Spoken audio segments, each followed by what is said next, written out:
Well, hello, my name's Audrey Scanlan. I'm the Bishop of the Episcopal Diocese of Central Pennsylvania, and I am joining you today with a guest all the way from Bloomsburg. The Reverend Deacon Jim Jenkins is our guest in our Advent series today as we continue talking on the theme of hope. So, Jim, welcome. It's good to have you here. No, thank you. Great to be here.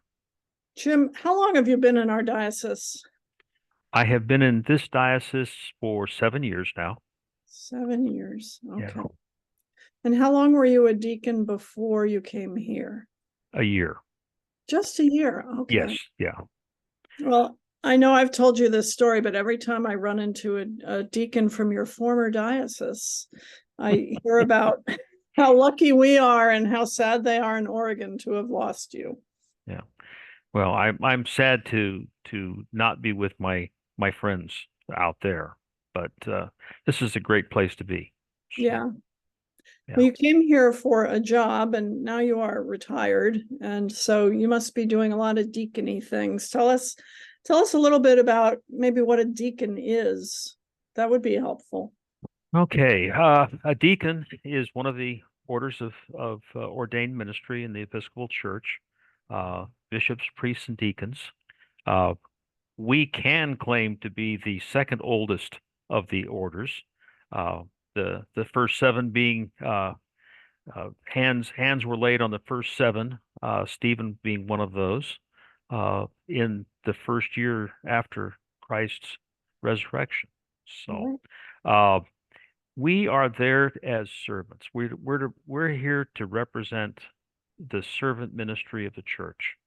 We're to express the world's needs to the church, and either lead or highly encourage people to find their ministries out into the world. I think it's not the duty of the deacon to do the work. It's a matter of encouraging other people to find their ministries, Right. And celebrate when they have successes at that. So in a nutshell, that's my vision of the diaconate. Yes, one of the metaphors that's often used is that the deacon is a bridge between the world and the church, right? Yeah. Yeah. So tell us a little bit about what you're doing at St. Paul's in Bloomsburg, or what the church in general is doing. What are you up to? What are we up to right now? We're up to our eyebrows in getting ready for our annual gifting, Christmas gifting, and meal for the Orangeville Manor veterans. Orangeville Manor is a residential home for veterans up in and men of limited financial means. Mm-hmm. And so what we do is on an annual basis, we have a big dinner. And so far, nothing has interfered with having it face to face and in the parish hall. So this Sunday after church, we will have a big celebration. We'll have a meal. We've got a Christmas tree already up. Don't let the liturgical police know that. Uh, uh, we are going to sing Christmas carols. We will do I dare turn my computer around and let you see? What? Okay. Oh my goodness. Okay. Wow. That's some of the so every veteran that signed up has been adopted by somebody at the church, and the individuals, said, these are the things I'd like, and by gosh, by gum, that's probably exactly what they got. Um, so this is our big Christmas ministry, along with, well, we've already sent out the Christmas boxes Mhm. that are going overseas. So that was the first of the Christmas ministries. This is the second. Uh, After we get done here, I'll be joining the choir for choir rehearsal because I've committed to singing with them for lessons and carols. So we've got lessons and carols the third Sunday of Advent. Um, yeah, that's that's probably that's probably what we're doing right now in a nutshell. Um, we've we just recently ended the yoke with Christ Memorial in Danville. However, we're still exceptionally good friends and we coordinate on a weekly basis. So it's not like it's a divorce. It's more of a we need to grow in kind of uh, uh, parallel ways. Um, so yeah, yeah, So let a me lot of things. explain, let me explain to people who may be watching who don't know what a yoke is. For a time, St. Paul's was experimenting with Christ Memorial Church in Danville, in sharing a ministry team. So Jim and Allison and another Jim who has left and gone off to another parish. The three of you kind of went back and forth between these two churches, and you shared in ministry together. When the other Jim took another position as an interim, the vestries talked about their preferences for the future and decided to remain close in collaboration. So I love how you visit with each other and you do ministry together, and you swap choirs back and forth, it seems, but you have decided to retain individual parochial identities. So I'm so grateful that you tried that experiment on and that you did some discernment and made a decision. So Yeah. And as an example, the lessons and carols that we're going to be doing on the third Sunday, there's going to be a free will offering, and the free will offering is for the diaper bank in Danville. excellent. So we're still good friends. That's wonderful. Yeah. Let's pivot a little bit and talk about the theme that I've selected for our Advent reflection, and that's on the idea of hope. And we talk about hope a lot as a sort of a central Christian idea in our tradition and in Mhm. our faith. Hope being something that we have an expectation of, and it's always something that we want, right? Hope is looking forward to with some assurance, at least in the Christian tradition, that what we're hoping for will happen. And so I'm curious, Jim, both where you see hope in the church now, but also what maybe some of your hopes are for the church of the future. Where do I see hope right now? Well, we've kind of recovered from COVID. We Mhm. had I'm not saying it was a sterile period. It was a time of change and people doing new things and trying things, but there was this aspect of we were separated from one another physically, and we lost that, there wasn't that connection. Uh, but what I've seen since we've returned to church, we've had some new members, so I find that hopeful. I find that very hopeful. And we've actually we're so our average Sunday attendance has been creeping up. This next Sunday, with Advent, we'll have the choir back, uh, and we'll have a full-time uh, choir director, music organist back with us. Uh, and I see this church, I see St. Paul's, I see Christ Memorial, um, finding new ways to involve themselves in the community and be involved. Uh,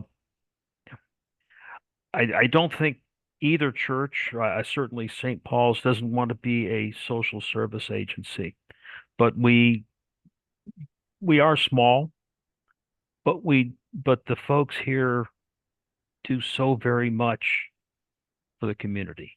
Mhm. We've got the Christian Fair. We participate in the Christian Columbia County Christian Fair Ministry, which is a very unique ministry here. Uh, we do Panther packs for the kids that are going to school that may or may not have food at home over the weekends. We fund that all the time. Bring stuff in for that. Um, so I see us impacting people. What I would hope for is that we manage to do as good a job taking care of those physical needs, and then find a way to take on evangelism. Mm. The evil E word in the Episcopal Church. It seems like every 10 years we somebody we need to do evangelism. And we've had the decade, I think it was the decade of Yes. evangelism, Yep. uh, you know, and we never seem to get it right. Yeah. Uh, we actually worked on a book called The Walk within our adult discussion group uh, this fall, which kind of sets the table. And then in Epiphany, we're going to be studying Acts of the Apostles, Oh. and with an emphasis on evangelism. Well, the word apostle, right? It means being sent. So Hmm.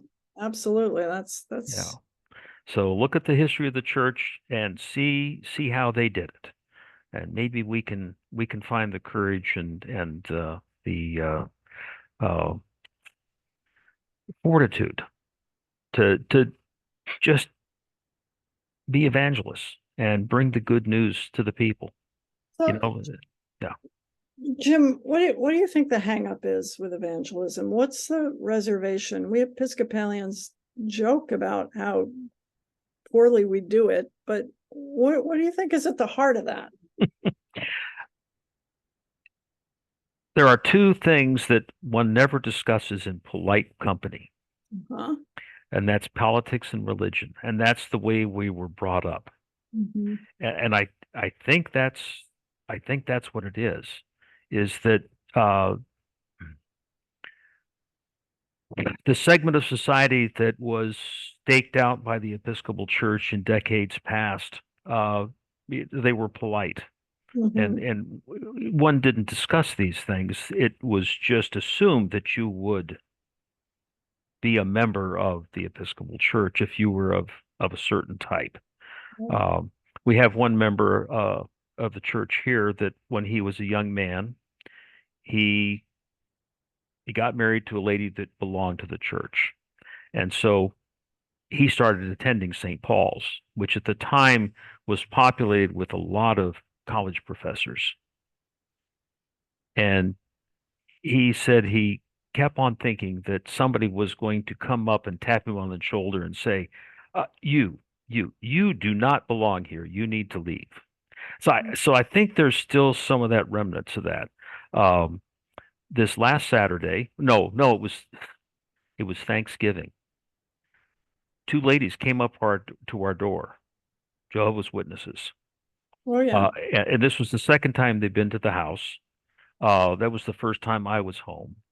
Uh, And unfortunately, Karen was, working on the kitchen, and it was just not the time to invite people in.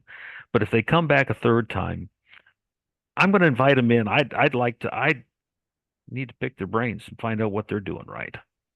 I had a long relationship with a Jehovah's Witness when I lived in Connecticut. She also worked at the deli in the grocery store where I shopped.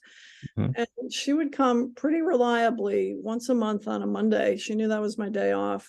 And I would invite her in and we would do some Bible study together. People kind of get anxious about folks coming to their doorstep with a Bible, but the Bible's a pretty good read. So I'm always Mhm. interested in talking with folks about it. Yeah. I, Yeah. I, and I admire their courage. Yeah. That's probably what we need to be doing more of. Sure. Well, I think that part of the struggle for us with evangelism is that we don't feel comfortable talking about our faith, and we need to practice that. So every time I've been in a parish, I've encouraged, as the rector of a parish, encouraged people to build their spiritual libraries, build the stories, practice them with each other, because when you can talk to somebody about your faith, that's the connection, right? And that's an invitation to come and see. So I like that that's one of your hopes for the church, because we have good news. We have really good news to share. We have good news, and there are so many people in the world that really need that news. Yeah. You look around and there are lots of terrible things happening. Um, and if people would remember Christ's commandments to love one another, we wouldn't have to worry about some of the things that are happening. But anyway, yes, that's my hope, is that we truly become an evangelistic uh, church and reach out to the world. And so I have one more thing I want to ask you about, because evangelism is a real active practice, right? Mm-hmm. Yeah. One of the things about hoping or hope that I think can be a little misleading is that it's all up to God. That when we hope, we're hoping for God to come in and take over and do what God's going to do. What are your thoughts about that? I will defer to dear old St. Paul, who talked about how he planted and Apollos watered. Yeah. It's God gives the growth, but they had to plant and water first. Yeah. Yeah. There's a call to us. Jesus didn't say, "Okay, guys, I'm leaving. You sit down, have a good dinner, have a couple of brews. I'll be back and I'll take care of everything." Right. The last words in Matthew are, go forth and make disciples of all nations. Yeah. And then let me see, is it in Acts? And the angels said, well, what are you guys standing around for? Right. Get going. He's already gone. What are you standing around here for? And actually, and then you see in the Acts of the Apostles, it's not a passive. Christianity was never meant to be passive. It was to be uh, an active effort to change the hearts and minds of people. Right. Right. Now, if we can just find that intestinal fortitude to do it, and the words. Well, one of the things I preach almost every week, it seems, because they say you only have one or two sermons, right? But one of my favorite notes is that by our baptism, we're filled with the grace and given the strength to do the work. But it's the participation in church, it's the sacraments, it's the community, it's the scripture study, it's all of that that continues to feed us and fuel us and to give us continued strength as we go forward. So, yeah. Well, any other thoughts on hope that you want to throw in here before I hit the stop recording button? Well, okay. Recently I started reading a book called If I Perish by Esther On Kim. And the reason I got into this was I saw a short biography of her, which included, well, she was a prisoner in a Japanese prison during World War II. She was Korean, she was Korean. Terribly abused. But one of her quotes is, and I've got it now, I've got it dymo taped onto my computer now. Okay. Who do you want me to love for you today? Wow. And she said this at a time when she was starved, tortured, abused, and one of the ways that she got through this 6-year period of imprisonment was she kept serving other people. Yeah. She sets a high bar. she sets an exceptionally high bar. And the more I read her autobiography, the more I'm sitting there going, wow. If you would email me the name of that author and the title of the book, I can include it in our introduction to the video. So people Okay. who are interested, they can see it. Talk about strength. That's amazing. She was an amazing Christian, and she was totally motivated by her love of Christ. Mm-hmm. Uh, That's a good place to finish, I think. yeah. That's beautiful. Well, listen, Jim, thank you. I'm so glad that you said yes to my invitation. And I think this is a season when we look forward certainly to Christmas, and in our Advent readings, we look forward to the second coming of Christ, but also, with as we say in the burial rite, with sure and certain hope. And so thank you for reflecting with me tonight on this. And I look forward to seeing you soon. Okay. Thank you very much. I'm going to stop recording.